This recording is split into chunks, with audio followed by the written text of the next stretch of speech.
Well, growing up in the triple option offense, we always talked about it, before I even got to high school, how it was a great equalizer.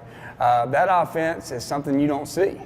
There's various reasons why you don't see it. Some people say it's not as quote-unquote attractive or sexy enough for your modern-day athletes.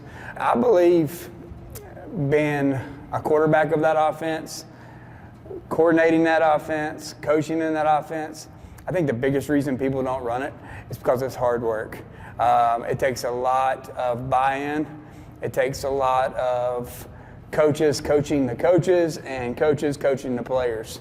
And you have to be bought in, not by the head coach doesn't have to be bought in, the assistant coaches, not just the assistant coaches, not just the players, but your whole team has got to be bought into that system.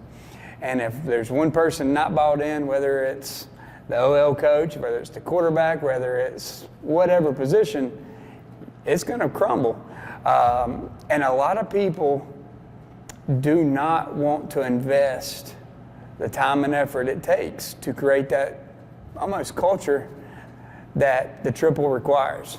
My dad has ran it since, I think, in 1999. He installed, a various form of it here when he took over at Newton-Conover. He started off in the I formation running the triple, and then it kind of evolved the very next year to the traditional flex bone. And, he continues to evolve on how he kind of schematically blocks things up front and how he does things on the perimeter. But, the root is still, for triple guys, it's still 12 and 13. And for the people who've ran it, they know exactly what I'm talking about. So, call it stubborn. Some people will call it stubborn. Some people will call it just good, hard-nosed, old-school football. But it has provided my father a recipe to be successful throughout his, 26 years of head coaching. So right now I look like the fool for not running it. But at the same time,